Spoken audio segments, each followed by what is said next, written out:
Well, the madness of March is not just going to be on the hardwood. It's not just about college basketball.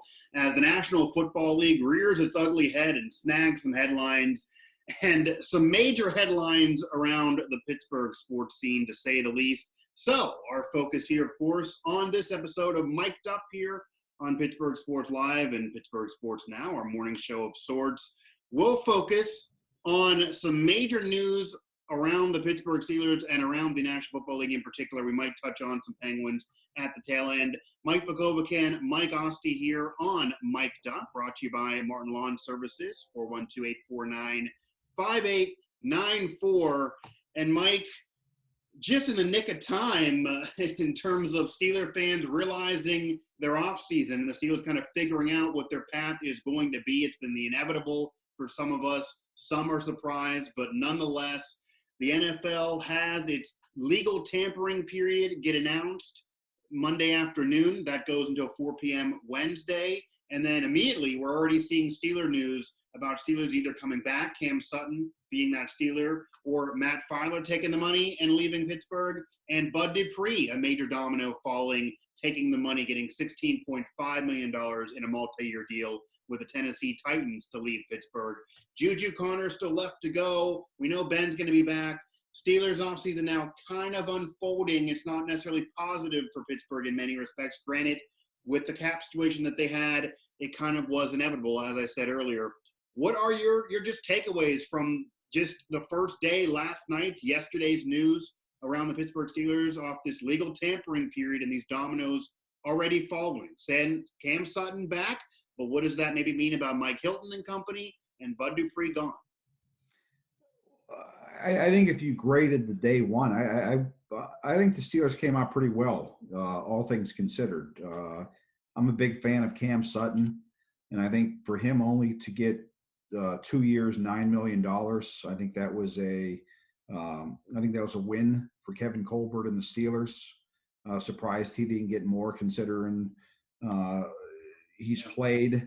And first day of free agents, people throw around the money. The Patriots are on $150 million today.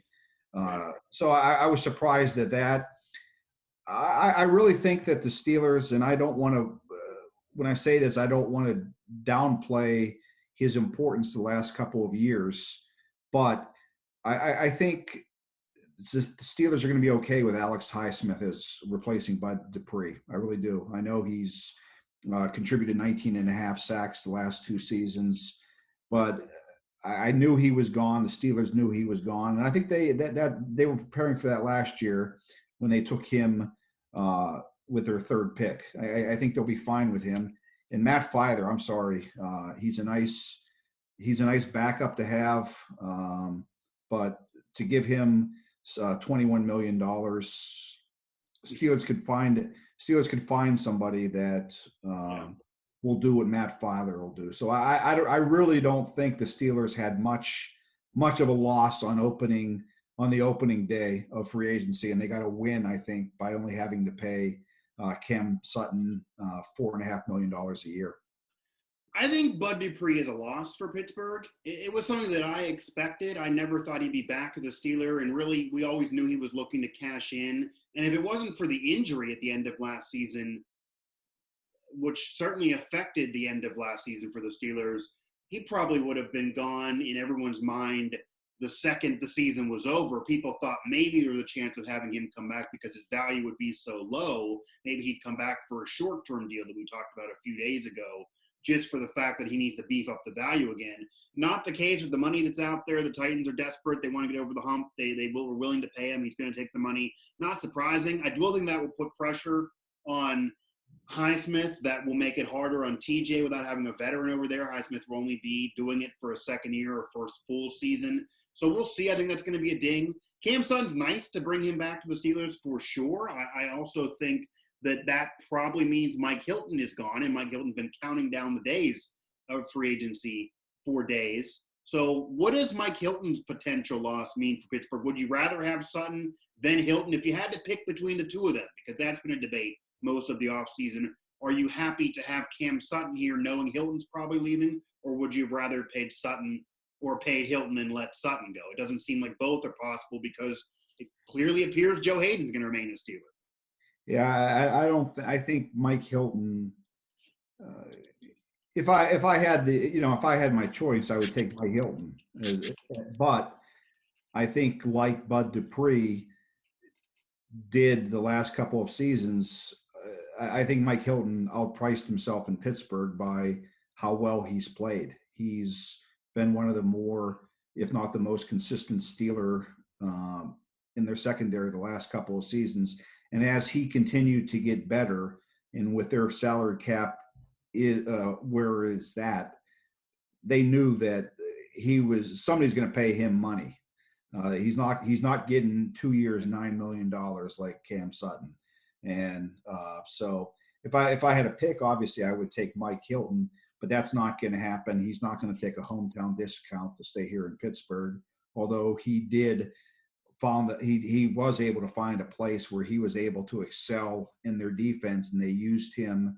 But he needs to get that one big contract, and I'm sure whatever team he's going to sign with is going to sell him on. We'll use you just like um, Keith Butler used you in Pittsburgh. So it's going to be a loss when that happens. There's no doubt, but he's not gone yet. Who knows what's going to happen? Maybe some crazy things will happen. Maybe they cut Steven Nelson or Joe Hayden, or who knows what happens. And they find a way to get some money to try to bring him back. But if I had the choice, obviously I'd rather have Mike Hilton than Cam Sutton. Although it's never bad to have a good cover cornerback. And as we've known over the years with the Steelers, they've been searching for good cornerbacks for years.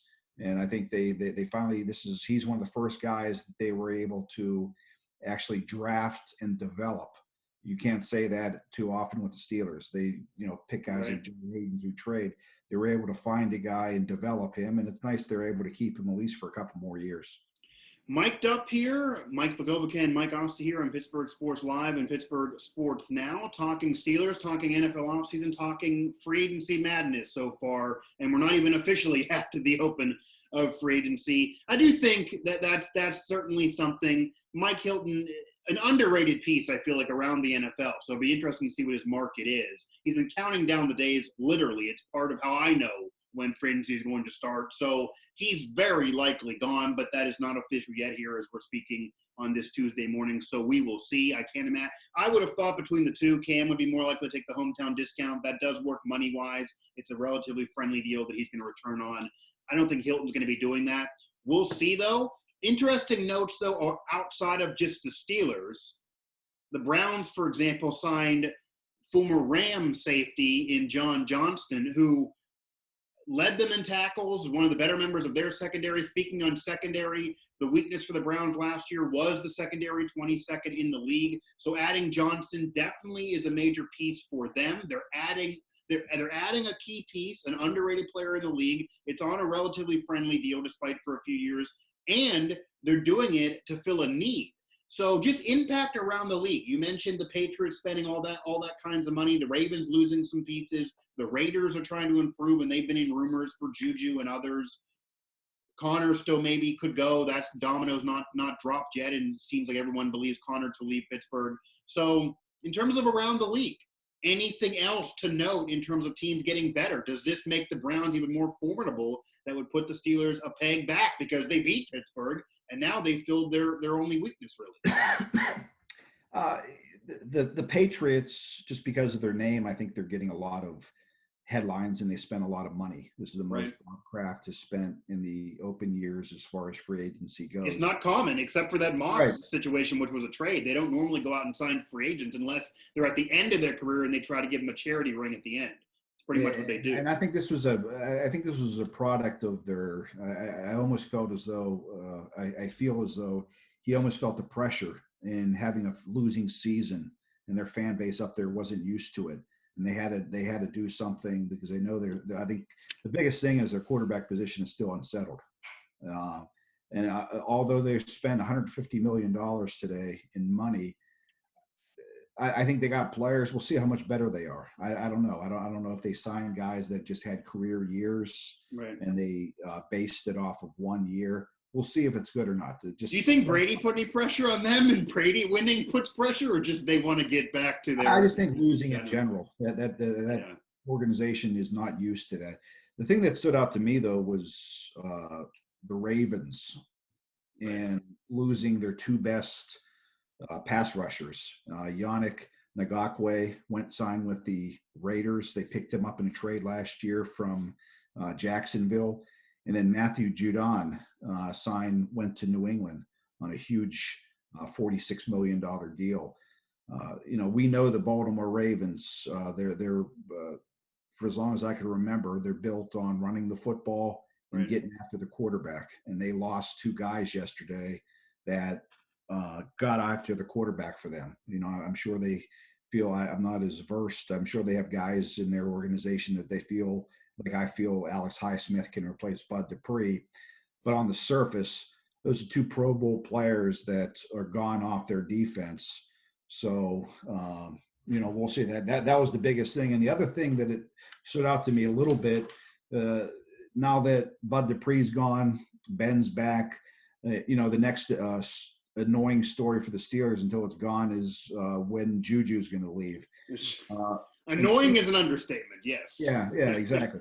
But two destinations that people were possibly throwing him at were the Jets because of the New York market, but they signed Corey Davis of the Tennessee for $37 million. And then the Patriots. I found no way that Bill Belichick was going to put up with Juju, but he put up with AB for a while. Yeah, well, for a game, and then they got rid of him. But they signed the Raiders, one of their best receivers last year, Nelson Aguilar, who had a career year with them. They signed him. So that would appear as though two places that Juju is not going to end up. So I would, if I had to guess, I would peg Miami, the New York Giants, or Las Vegas Raiders as three destinations for Juju. I would say the Raiders. It just seems like they're always that team that's willing to overpay for a receiver. They have the space. They've been the front runner favorite for a while amongst the other teams that you mentioned. I do think New England's getting a little bit publicity just because they're Belichick in New England. It's almost like they've been a dominant force for so long, and now that they're waking up and making some moves, because last offseason they were kind of quiet besides bringing in Cam after Brady left, I think they probably didn't expect to be as bad as they were. Maybe there was some arrogance there that they could just do whatever. They could turn water into wine.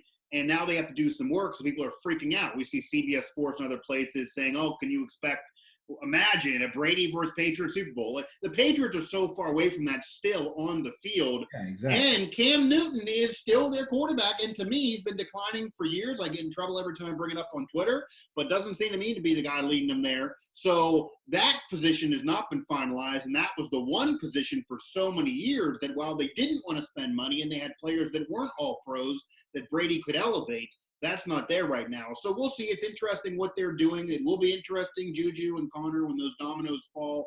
The Steelers at least don't pull an offer. They do get Sutton back. That's an interesting piece. They have players like Highsmith that maybe could fill in cheaper for Bud Dupree. I think most of what's happening to the Steelers this offseason, I even said this on Twitter, anyone who's been paying attention should have been expecting this for years. That's why last season ending the way it did was so disappointing, because last season was the year they had to get it done with the veteran group. They want to still do it with this veteran group this year, but it's just not going to be the same because they knew they were going to lose some of these guys to free agency who were going to want that money when they didn't have the space. And honestly, if Pouncey didn't retire, which wasn't expected a year ago, they would even be in a worse situation right now. So they still need to clear some space by Wednesday. So we will see. Mike Vukovcan, Mike Asti here on Mic'd Up. Yeah, you made a good point about the national media with the Patriots. I just think they just love to slobber over them. Anything they do, they want to make sure that, they want to paint it to be the best move ever. You still got to remember the fact that when you look at no matter who they sign today, right, they still don't have a quarterback. They still don't have a running game, and they have no playmakers at receiver. They did it for a long time without a running game, though. Yeah. Well, but they also had receivers that could negate that. But they also lost their best offensive lineman today to the Kansas City Chiefs.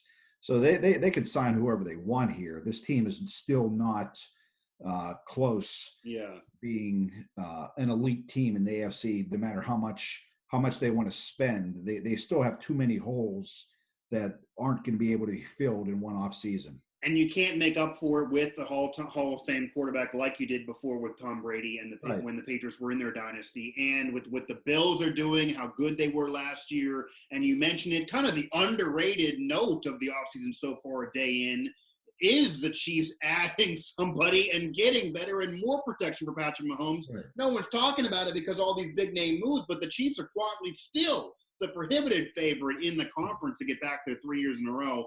Mike Vukovcan, Mike Asti here, mic'd up here on PSL and Pittsburgh Sports Now, brought to you by Martin Lawn Services, of course. As we round things out here, Mike, I just want to touch on, for me, the Penguins get a 4-1 win over the Boston Bruins. It's their first win against a legit contending team who are right around where they are in the division after a few wins over Buffalo and the Rangers and some struggling teams. For me, I think this Penguins team, I know that's been brought up a lot of whether they are really turning around the corner or they're just playing poor competition. I do think with Malkin getting hot, with Jari playing really, really well, Jari having 40-plus saves, only allowing the one, having his best game of the year against Boston, another team that many think are good. The Penguins are actually in a hot streak here, and they're not far out of the division race. I do think it's more the Penguins playing well right now, but you never know. So certainly things could dip away. But I do think they're playing well right now, and it's not just because of the schedule. And the win against Boston can add that comfort. But nothing is for sure, because one thing we need to see is this being consistent. We've seen a roller coaster ride from Jari and company. Sucks at 1 month, great the next month. Same thing with Malkin and some of these stars the last couple of years. As long as it's consistent, they'll be fine. It's been consistent recently. I expect that to continue, but you never know. Yeah. As I've known watching the Penguins over this year, I don't get hung up on it's hard to get too high or too low. What they're doing, and it's such a long season in hockey. Right. And if you follow Twitter after a couple of games, if you read the Penguin fans' comments and some of the media, right, they stink. They need to tear it down. It's done. And then they win 3 games in a row. They're the best team in the East. It's just so up. yeah. Talk to me in April and May, and we'll see how they're doing. For me, the only thing I'm watching is you mentioned, Tristan Jari. They need a guy that can carry them in the playoffs. They need, he's the key. You do that. We know that Burke and Hextall are going to make some moves here down the stretch before the playoff comes. Right. And if you keep Malkin and Crosby healthy, keep Getzel healthy, who knows about Zucker if he's ever going to come back this year with whatever his injury is. Yeah. They have the pieces. Are they the best team in the East? Probably not, but I don't know that there's a dominant team in the East aside from maybe Tampa Bay again. Right. Once start caring about playing and we know how long of a season is. But if the Penguins can get consistent goaltending, they can be as good as any team in the Eastern Conference. They have the talent, especially for at least one more year. Certainly in the postseason, the way things are formatted, you're still going to face a lot of division foes. They can beat those division foes. Tampa Bay is certainly an elite team still, the defending champs, but the Capitals have not been as great as they've been in years past. So Ovechkin's turned it on, but nobody else really has. They still definitely have the path in front of them. It's key to have Malkin keep playing like this. It can't just be Crosby. Letang playing well is big. Yeah. Gensel playing well is big. He's providing those half-off Jake Shakes from the Milkshake Factory. That's nice. So, but it all rides on Jari for sure and giving them that goaltender that they need. So we will see again. It's kind of the wait-and-see approach. Fans do get way too high, way too low. It is a long season. But the Penguins are playing well enough recently that there's reason for optimism, mostly not even just because of what the Penguins are doing, but the landscape around them. It's not brutal tough like maybe in years past.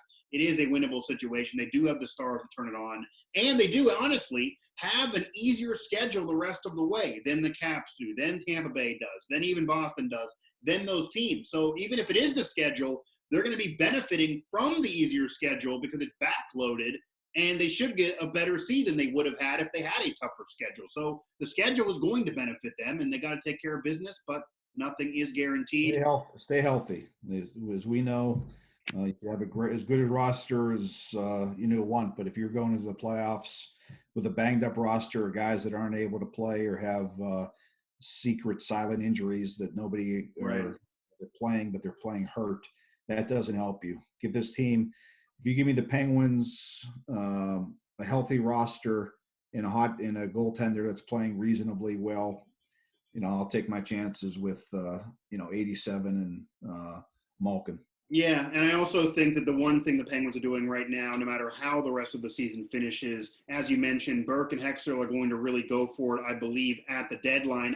I don't know if that was the case if they kept playing as poor as they were a month ago.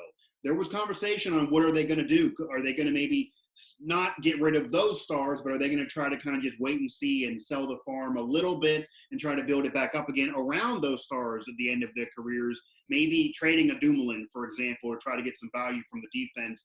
With this team playing well now, feels like they might want to hang on to those pieces and they might go for it one more time. Dumoulin probably would have been traded to bring some value in, as if they can't move Letang, they would trade him if they kept sliding and they kept playing as poorly as they were even 3 weeks ago. But I think I don't they're know playing about well enough Dumoulin, man.